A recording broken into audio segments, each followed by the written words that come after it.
Hello friends, welcome back to a channel technical show time. Friend, जैसा कि आप लोग जानते हैं कि संडे को मैं एक वीडियो लेकर आता हूं। आप लोग कमेंट बॉक्स में कमेंट करके जो क्वेश्चन मुझसे पूछते हैं, जो आपके डाउट होते हैं, उनके रिप्लाई मैं संडे के वीडियो में करता हूं। तो फ्रेंड्स, आज संडे है और संडे कमेंट बॉक्स का एक नया एपिसोड लेकर मैं आ गया हूँ। तो चलिए फ्रेंड्स, आज की क्वेश्चन आंसर शुरू करते हैं। तो सबसे पहला क्वेश्चन लेते हैं यहाँ पर वंशी कृष्णा जी का। ये लिखते हैं कि sir, what is the main cause of white spots in there any remedy please tell us, we will follow your guidance. Friends, आप लोगों ने देखा होगा जो एलईडी टीवी होते हैं, जो डायरेक्ट एलईडी बैकलाइट टेक्नोलॉजी के साथ में आते हैं, तो कुछ साल बाद 2 या 3 साल बाद आपने देखा होगा कि पैनल पे आपको वाइट स्पॉट नज़र आएंगे इस तरीके के। इन स्पॉट को कैसे रिपेयर किया जा सकता है वो मैंने अपने इस वीडियो में बताया था। 20 से 25 रुपये खर्च करके ऐसे स्पॉट को आसानी से घर पे रिपेयर किया जा सकता है। लेकिन फ्रेंड्स, ये वंशी जी पूछ रहे हैं कि आखिर ऐसी प्रॉब्लम टीवी में आती ही क्यों है। तो इसके लिए मैं आपको बताऊं कि एलईडी टीवी में जो पैनल में स्ट्रिप लगी होती हैं, एलईडी बल्ब की, छोटे छोटे एलईडी बल्ब होते हैं, उन बल्ब के ऊपर छोटे छोटे डिफ्यूज़र या उनको रिफ्लेक्टर भी बोलते हैं, वो वहाँ पर लगे होते हैं। उन रिफ्लेक्टर की छोटी छोटी सी लेग्स होती हैं, बहुत ही छोटी होती हैं, और जो स्ट्रिप होती है वहाँ पे उन लेग्स को फिट करने के लिए प्लास्टिक का स्पेस एक घेरा टाइप बनाया जाता है, उसमें वो वहाँ पर फिट रहती हैं। तो 2-3 साल बाद जब टीवी यूज़ होता है, और आप लोग जानते हैं कि छोटे एलईडी बल्ब जो होते हैं काफ़ी हीट भी क्रिएट करते हैं, तो जब टीवी काफ़ी चलता है, 1-2 साल 2-3 साल उसको गुजर जाते हैं, तो धीरे धीरे करके जो प्लास्टिक के वो जिनमें वो रिफ्लेक्टर फिट हुए होते हैं, तो प्लास्टिक का उनका जो घेरा, जो खांचा वहाँ पर बना हुआ होता है ना, तो वो थोड़ा सा वहाँ पर लूज़ पड़ने लगता है। लूज़ पड़ने से क्या होता है कि वो जो रिफ्लेक्टर होते हैं, वो उनकी लेग्स वहाँ से बाहर आ जाती हैं और वो वहाँ से रिफ्लेक्टर गिरना शुरू हो जाते हैं। गिरने के बाद में आपको फिर डायरेक्ट वहाँ पर एलईडी लाइट की जो रोशनी है वो डायरेक्ट ही आपको फुल फोर्स के साथ में पैनल पे दिखाई देती है, इसलिए वहाँ पे वाइट स्पॉट नज़र आते हैं। अब ये एक, इसको मैन्युफैक्चरिंग डिफेक्ट भी नहीं कह सकते हैं, ये एक्चुअली स्ट्रिप बनाने वाली कंपनी ये जानबूझकर ही ऐसा बनाती हैं, क्योंकि अगर वो ये स्ट्रिप ख़राब नहीं होंगी तो फिर उनकी स्ट्रिप दोबारा परचेज़ कोई करेगा नहीं, और परचेज़ नहीं करेगा तो उनका फिर बिजनेस कैसे चलेगा। हालांकि इस चीज़ को परमानेंटली बिल्कुल ठीक किया जा सकता है, अगर ये स्ट्रिप बनाने वाली कंपनी चाहे तो इस तरीके की प्रॉब्लम कभी भी नहीं आएगी, लेकिन वो जानबूझकर ऐसा नहीं करते हैं और इससे हम बिल्कुल भी नहीं बच सकते। अगला क्वेश्चन पूछा है यहाँ पर मनप्रीत सिंह जी ने। ये लिखते हैं कि hi sir, I am looking to buy a TV, I am confuse between Samsung TU8570 55 inch and Nokia 65 inch. They both are costing same to me, so can you please help me about that? Did Nokia solve screen bleeding issue and other issue in new 65 inch TV? What would be your suggestion? Manpreet Singh ji, जो Samsung का TU8570 model है, इसमें काफ़ी light bleeding का issue देखा जा रहा है, तो आई थिंक आपको ये बिल्कुल भी परचेज़ नहीं करना चाहिए। नोकिया का जो 55 इंच का वेरिएंट था उसमें लाइट ब्लीडिंग का इशू काफ़ी देखा गया था, लेकिन 65 इंच के मॉडल में लाइट ब्लीडिंग के इशू की कंप्लेन अभी तक सुनने को नहीं मिली है।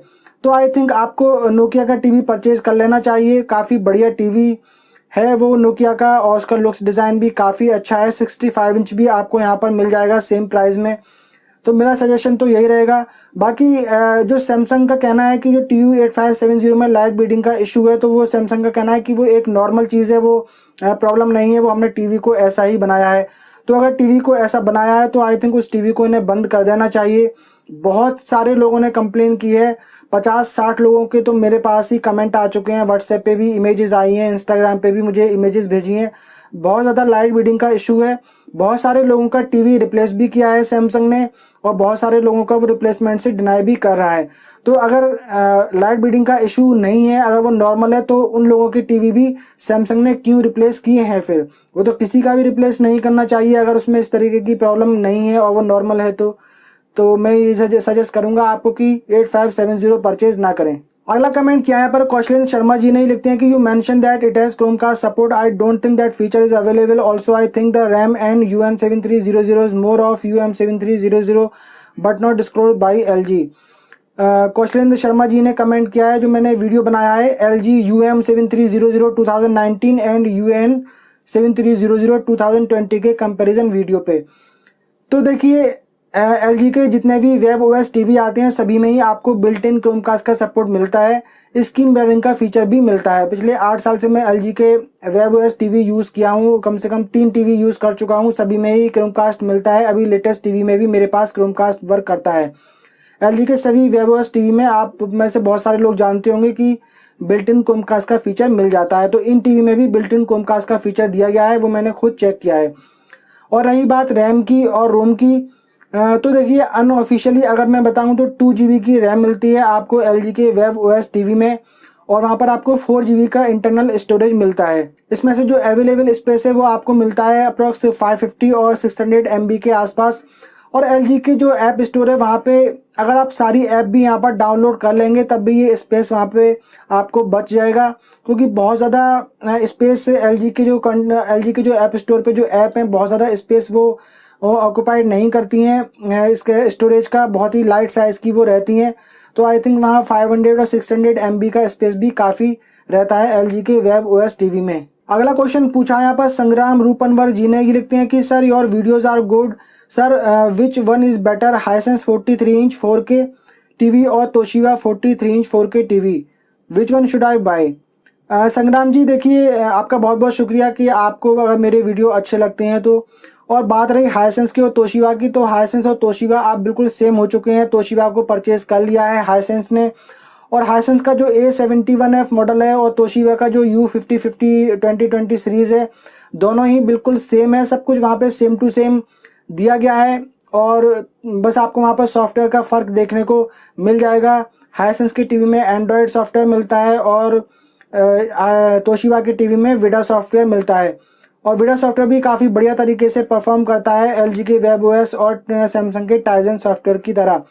तो दोनों में से आई थिंक आपको अगर एंड्रॉयड टीवी लेना है तो आप हाइसेंस का परचेज़ करें। एंड्रॉयड अगर आपको एंड्रॉयड में इंटरेस्ट नहीं है तो आप फिर तोशिबा का भी परचेज़ कर सकते हैं।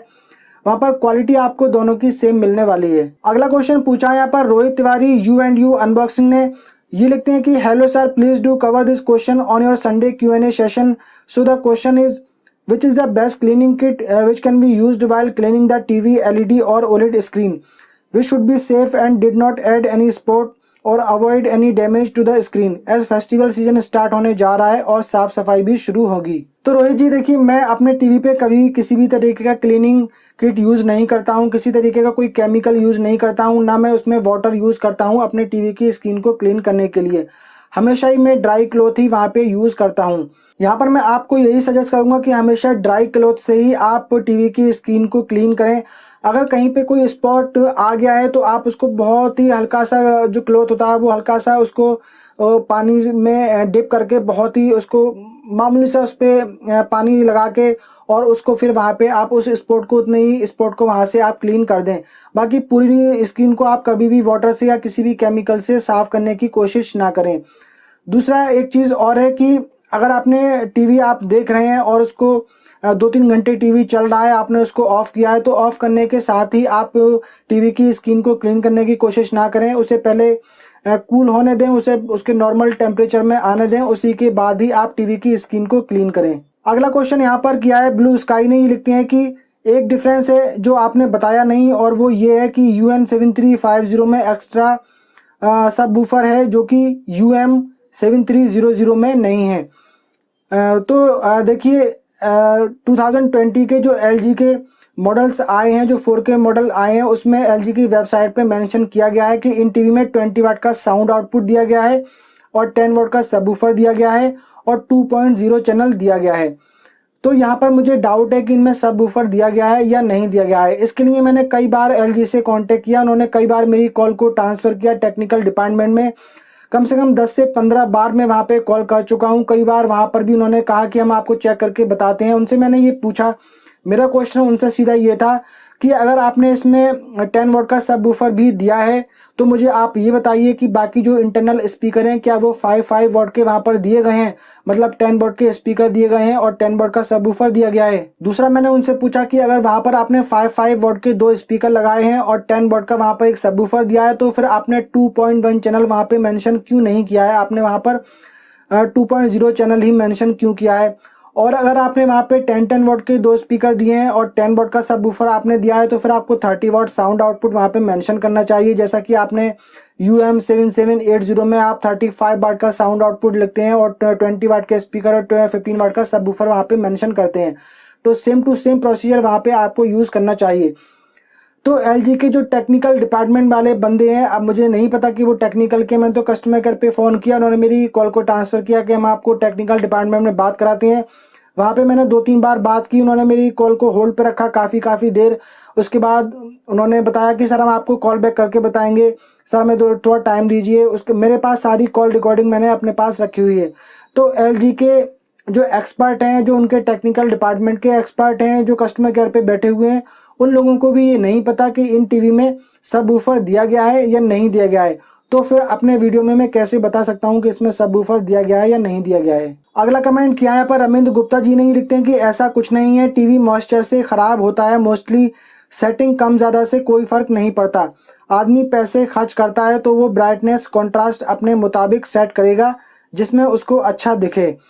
तो फ्रेंड, मैंने एक वीडियो बनाया था जिसमें मैंने आपको 6 टिप्स ऐसे बताए थे कि जिससे आपको टीवी की लाइफ को आप बढ़ा सकते हैं, टीवी की परफॉर्मेंस को आप बढ़ा सकते हैं। तो ये कह रहे हैं कि मैंने उसमें बताया कि थोड़ी ब्राइटनेस कम रखें, कॉन्ट्रास्ट थोड़ा सा वहाँ पे कम रखें, टीवी की लाइफ उससे इंक्रीज़ होगी।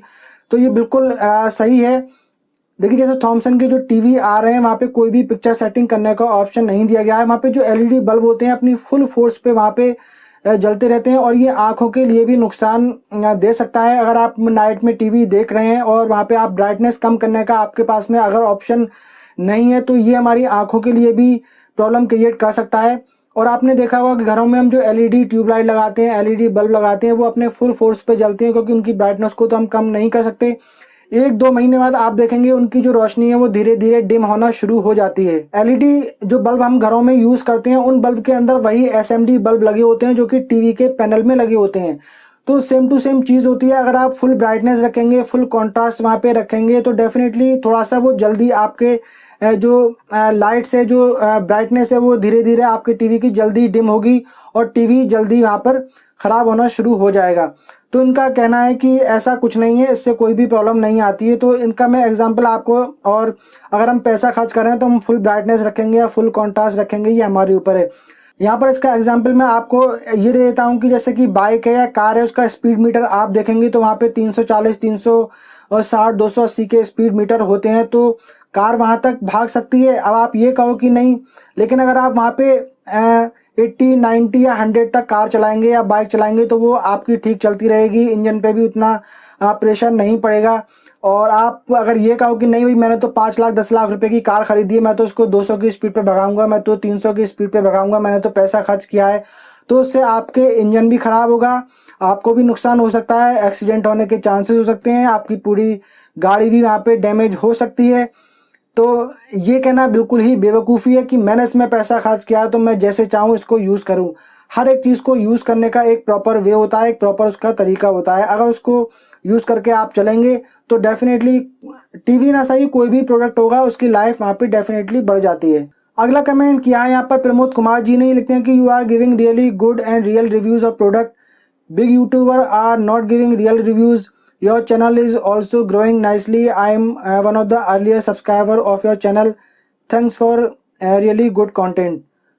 प्रमोद कुमार जी, आपका बहुत बहुत शुक्रिया कि अगर आपको मेरे वीडियो पसंद आते हैं और रियल लगते हैं। मैं हमेशा यही कोशिश करता हूं कि एक रियल फैक्ट बताऊं मैं एक किसी भी प्रोडक्ट के बारे में, क्योंकि जो लोग हमारे वीडियो देखते हैं वो हम पे बिलीव करना भी शुरू कर देते हैं। अगर हम चाहें भी कि हम इस प्रोडक्ट के बारे में गलत बोल दें तब भी वो मेरा बिल्कुल दिल अंदर से ये गवारा नहीं करता है कि मैं किसी भी प्रोडक्ट के बारे में वहाँ पे गलत बोल दूँ। तो जो भी रियल चीज़ें हैं, जो भी फैक्ट होते हैं, डेफिनेटली वहाँ पर मैं अपने वीडियो में बताता हूँ। और इसी तरह आप अपनी सपोर्ट यहाँ पे बनाई रखिए। आपका बहुत बहुत शुक्रिया।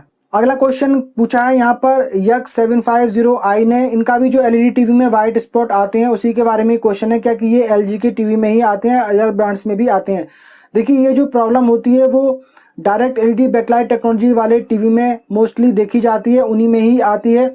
और अब डायरेक्ट एलईडी सैमसंग भी यूज़ करता है और सोनी भी यूज़ करता है, बहुत सारे और ब्रांड भी डायरेक्ट एलईडी यूज़ करते हैं। और जो स्ट्रिप होती हैं वो मैन्युफैक्चरिंग सेम टेक्नोलॉजी बेस्ड ही होती हैं, वो सभी उसी तरीके से ही उनको मैन्युफैक्चरिंग करते हैं। तो ये किसी भी ब्रांड में प्रॉब्लम आ सकती है, किसी भी ब्रांड के टीवी में। और सैमसंग के टीवी में भी मैंने देखे हैं और सोनी के टीवी में भी मैंने देखे हैं कि इस तरीके के वाइट स्पॉट आए हैं। तो एलजी से ये मतलब नहीं है, किसी भी ब्रांड के टीवी में भी आ सकते हैं जिसमें direct LED backlight technology use की गई है। अगला कमेंट किया है यहाँ पर नवराज गुरंग जी ने। ये लिखते हैं कि ओलेड टीवी में कोई बर्निंग का इशू नहीं है, ओनली C7E6 में प्रॉब्लम थी, क्योंकि जो कस्टमर डिस्प्ले प्राइस बाई कर रहा है उसमें ही प्रॉब्लम आ रही है, not pack, because display price store में 1 साल तक यूज़ होता है और सेम वीडियो एवरीडे रिपीट होती है, इसीलिए बर्निंग इशू आता है। बट C8 मॉडल आने के बाद कोई सिंगल प्रॉब्लम नहीं है, डिस्प्ले बाई करो या new, because OLED display improve कर दिया है LG ने। और इन लोगों के पास कोई काम धाम है नहीं, इसलिए कभी सैमसंग के लिए गलत बोलते हैं, कभी LG के, कभी सोनी के। तो फ्रेंड्स आप लोग समझे, इनका कहना है कि ओलेड टीवी जो है LG के उसमें कोई भी बर्निंग इशू नहीं है। जो लोग डिस्प्ले वाला पीस परचेज करते हैं जो कि स्टोर में काफ़ी टाइम से डिस्प्ले में लगा हुआ है, उसको परचेज करते हैं तो उसमें ही ये प्रॉब्लम आती है। नॉर्मल हम जो टीवी परचेज करके ओलेड टीवी परचेज करते हैं उनमें इस तरीके की प्रॉब्लम नहीं आती है। और हम लोगों के पास कोई काम धाम नहीं है, हम कभी सोनी को गलत बोलते हैं, कभी LG को गलत बोलते हैं और कभी सैमसंग को गलत बोलते हैं। तो बहुत सारे लोगों की कंप्लेन है और इनका कहना है कि C8 मॉडल के बाद में किसी में ये प्रॉब्लम नहीं आई। कौन सा मॉडल लिखा है इन्होंने, C8। तो C9 जो मॉडल है उसमें कई सारी कंप्लेन देखी गई हैं स्क्रीन बर्निंग इशू की, और बहुत सारे लोगों ने कंप्लेन की हैं, इंडिया में भी कंप्लेन की हैं और अदर फॉरेन कंट्री में भी की हैं। अगर आप यूट्यूब पे देखेंगे तो सैकड़ों वीडियो आपको ऐसे मिल जाएंगे कि ओलेड टीवी में स्क्रीन बर्निंग इशू आता है। LG के टीवी से ही मतलब नहीं है, ओलेड टीवी में स्क्रीन बर्निंग इशू आता ही है, चाहे वो सोनी का है, LG का है या फिर वो फिलिप्स का है। और इनका कहना है कि हमारे पास कुछ काम धाम नहीं है, हम कभी LG को गलत बोलते हैं, कभी सैमसंग को गलत बोलते हैं, कभी सोनी को गलत बोलते हैं। तो ऐसा तो बिल्कुल भी नहीं है। अगर किसी भी ब्रांड का कोई प्रोडक्ट अच्छा होता है तो उसको अच्छा बोलते हैं, किसी का गलत होता है तो उसको गलत बोलते हैं, और यही तो हमारा काम है। अगला क्वेश्चन पूछा है यहाँ पर अल्ट्रोज जी ने। ये लिखते हैं कि सर अगर हम अपने फ़ोन और स्मार्ट टीवी को कास्ट से रोज़ कनेक्ट करें तो क्या स्मार्ट टीवी की लाइफ को कोई नुकसान हो सकता है? बिल्कुल भी नहीं। कास्टिंग से LED टीवी या आपके फ़ोन की लाइफ पे कोई भी फ़र्क नहीं पड़ता है। आपका वहाँ पे जो इंटरनेट डेटा होता है उसको ज़रूर वहाँ पे नुकसान हो सकता है, बाकी वहाँ पे आपको किसी भी तरीके की कोई प्रॉब्लम टीवी में देखने को नहीं मिलती है। अगले 2 कमेंट काफ़ी इंटरेस्टिंग है। और देखिए, एक भाई लिखते हैं गोलू सिंह जी, इन्होंने गाली भी लिखी है कि LG से पैसा लिया है क्या? सैमसंग का 8TU8570 मॉडल का ये वीडियो है जिसमें लाइट ब्लीडिंग का इशू मैंने बताया है, तो उस पर इन्होंने कमेंट किया है कि मैंने LG से पैसा लेके ये वीडियो बनाया है। और दूसरे एक साहब हैं वेदांत रेड्डी जी, ये लिखते हैं कि did Samsung pay you huge money guys, OLED are like BMW car, you gotta maintain like a baby. तो ओलेड टीवी का मैंने एक वीडियो बनाया था कि उसमें स्क्रीन बर्निंग इशू आता है, क्यों आता है, उससे कैसे बचा जा सकता है। तो इनका कहना है कि मुझे सैमसंग ने पैसा खिलाया है ये वीडियो बनाने के लिए। तो अगर सैमसंग के टीवी के बारे में गलत बोलो तो बोलते हैं कि LG से पैसा खा लिया, LG के टीवी के बारे में गलत बोलते हैं तो बोलते हैं कि सैमसंग से पैसा खा लिया। अब इनसे क्या कहें, इनकी सोच है अपनी अपनी। अगला क्वेश्चन पूछा है पर मनोज वालान जी नहीं, लिखते हैं कि सर LG 2019 मॉडल अब डिसकंटिन्यू हो जाएंगे या आगे भी स्टोर पे मिलते रहेंगे? मैंने LG 43UM7600 सर्च किया बट नहीं मिला दिल्ली में, आपने ही सजेस्ट किया था। जी, UM7600 2019 का मॉडल है, काफ़ी बढ़िया टीवी है। और देखिए अभी इतनी जल्दी डिसकंटिन्यू नहीं होंगे। इवन जो 2018 का UK6360 मॉडल है वो भी अभी 2020 में भी मिल रहा है। तो जिन मॉडल की डिमांड आना बंद हो जाती है, उनका स्टॉक बाहर रहता है, उनको कोई डिमांड कंपनी को नहीं मिल रही है, तो उन मॉडल को वो ज़रूर डिसकंटिन्यू कर देते हैं। लेकिन जो मॉडल डिमांड में रहता है उसको वो डिसकंटिन्यू नहीं करते हैं। अभी थोड़ा सा मार्केट में आपको शॉर्टेज देखने को मिलेगी। LG, सैमसंग, सोनी के सभी टीवी की जो मॉडल न्यू आने वाले हैं उन टीवीज़ में भी आपको थोड़ी सी शॉर्टेज देखने को मिल सकती है। आई थिंक 17,000 से ज़्यादा टीवी इन तीनों ही ब्रांड के पोर्ट पे फंसे हुए हैं। जो इंडियन गवर्नमेंट ने रिस्ट्रिक्शन लगाई थी टीवी के इंपोर्ट पे, उसकी वजह से वो उनके टीवी वहाँ पे फंस गए हैं। तो थोड़ा सा शॉर्टेज आपको मार्केट में देखने को मिलेगी LG, सैमसंग, सोनी के टीवीज़ की। अगला क्वेश्चन पूछा है यहाँ पर राजेश दीक्षित जी ने, लिखते हैं कि sir can I add a Mi box and make this TV an Android TV to get all app features and Google Assistant in that way along with full array we will Android TV features as well with in 70K, please check and reply. Rajesh ji ने comment किया, ये Toshiba U7980 जो TV आया है Toshiba का, full array direct LED backlight technology के साथ में आया है। आपको वो करीब 45,000 में आई थिंक मिल जाएगा। 55 इंच का टीवी, फुल एरे बैकलाइट वाला टीवी। तो इनका पूछना है क्या हम इसमें मी बॉक्स 4K अटैच करके इसे एंड्रॉयड बना सकते हैं, क्योंकि इसमें वीडा सॉफ्टवेयर दिया गया है, उसमें एंड्रॉयड नहीं दिया गया है। तो डेफिनेटली आप इसमें मी बॉक्स 4K अटैच कर सकते हैं और इसमें बिल्कुल एक एंड्रॉयड टीवी का मज़ा आप ले सकते हैं full array direct LED backlight technology के साथ में। तो ये काफ़ी अच्छा आइडिया है, डेफिनेटली आप मी बॉक्स 4K परचेज कर लीजिए और ये तोशिबा का U7980 मॉडल परचेज कर सकते हैं। इसे हाईसेंस ने ही बनाया है, तो हाईसेंस की टीवी और इसकी जो क्वालिटी है वो सेम ही है। तो चलिए फ्रेंड्स, आज के क्वेश्चन आंसर का सिलसिला यहीं पर खत्म करते हैं। उम्मीद करता हूँ फ्रेंड्स ये वीडियो आप लोगों को पसंद आया होगा। पसंद आया हो तो वीडियो को लाइक कर दीजिए, शेयर कर दीजिए। अगर आपने पहली बार हमारे चैनल पे विजिट किया है तो चैनल को सब्सक्राइब कर लीजिए, साथ में बेल आइकन को भी प्रेस कर दीजिए। मिलते हैं फ्रेंड किसी अगले वीडियो में, तब तक के लिए बाय बाय।